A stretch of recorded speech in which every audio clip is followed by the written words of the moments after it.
You really got me. Layla, Jumpin' Jack Flash, Life in the Fast Lane. Recognize these? What do they all have in common? They're all great guitar riffs played by even better guitar players. These timeless pieces of music were created with guitars, a simple yet powerful tool that revolutionized music. You too can do this with a little bit of patience, hard work, and dedication. No, I'm not trying to give you all sales pitch, but rather an insight into the life of guitar playing. It gives you the chance to express yourself through music, and it can be done with some knowledge of the instrument. I've been playing guitar since I was 13 years old, going on 8 years now.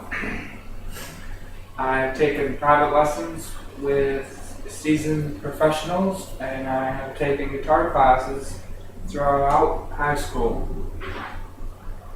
And today, I'm going to talk a bit about the guitar. I'm going to give you some information on the history of some of the more famous brands, and I will explain the different parts and what they do, and I will end it with a short little demonstration. The history of the guitars goes back at least 4,000 years and can be dated back to the Greeks. For our purposes, I'm going to stick mainly with more modern guitars. Excuse me. From the 50s to the current. We're talking about Fender guitars, Taylor guitars, Martin guitars, and Gibson. Fender was created by Leo Fender in 1946. Currently, they're headquartered in Scottsdale, Arizona. Excuse me.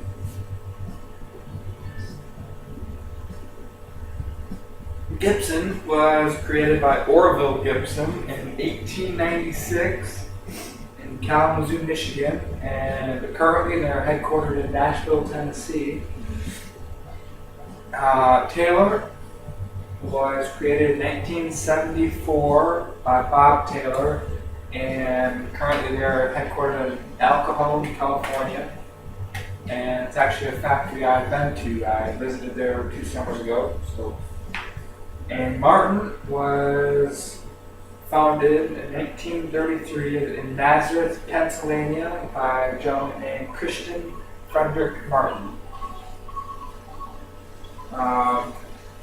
Famous people who have played these guitars: Fender, obviously Jimi Hendrix, and Eric Clapton, the two famous ones that have played the Stratocaster version.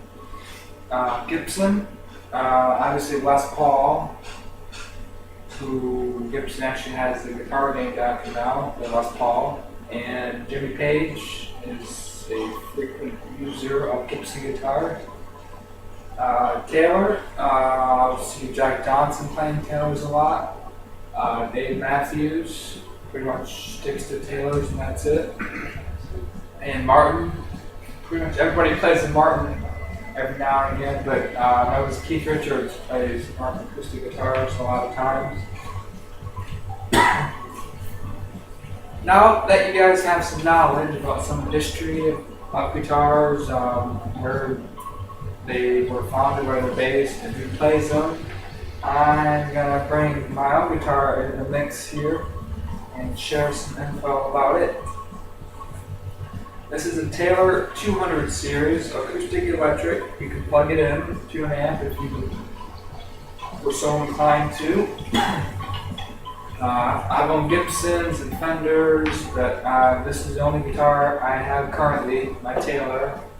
I had to sell the other two, kind of ran out of space.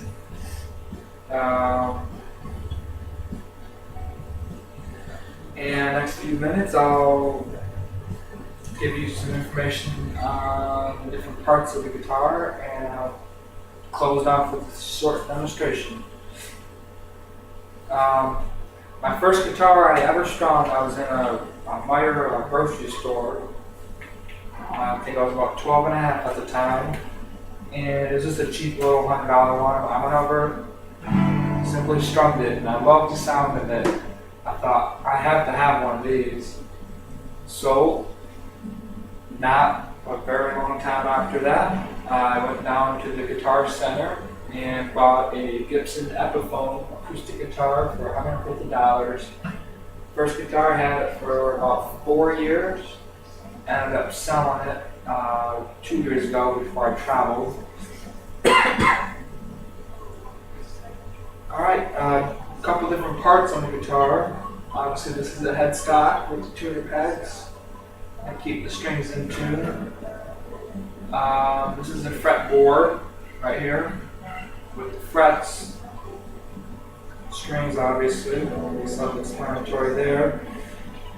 You have the pick guard right here. Protects the body of the guitar from scratches that the pick may produce on it. You got the bridge right here, and you got the bridge pin which hold the strings into the saddle. This thing right here is called a saddle. Pretty much acoustic guitars have pretty much the same parts as electric guitars, except electric guitars will have the pickups right underneath the strings, which pick up the sound and amplify it into an amplifier. Sometimes they'll have the tremolo bar, they'll have the volume knobs, but mine also has volume knobs for tone, bass, and volume here. But pretty much you can play anything on either one. You know, what you can play on electric, you can play on acoustic, it'll be sound a little different. Okay.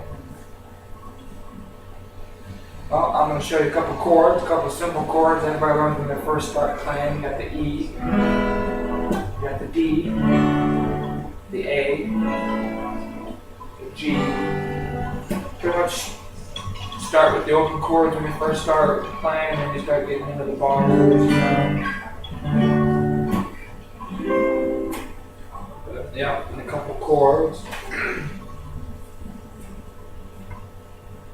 And I'm going to demonstrate a quick little song with a couple chords in it.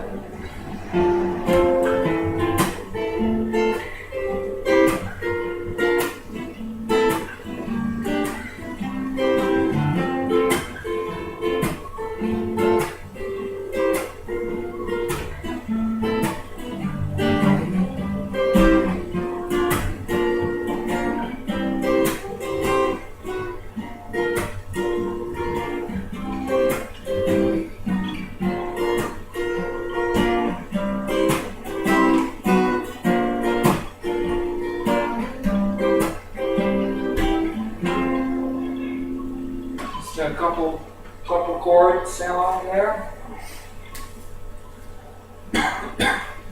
Well, that will be it today. I hope you enjoyed my little lecture on guitars, brief history on the instrument, and if nothing else, hopefully I sparked an interest to maybe go out, pick up a guitar, start jamming, and start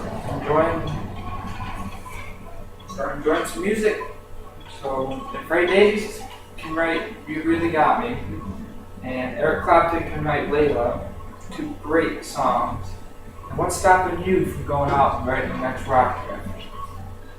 Absolutely nothing. You can go out and you can pick up an instrument and just start wailing away, and maybe something good will come out. So stop listening to me and go out and start rocking. All right, guys.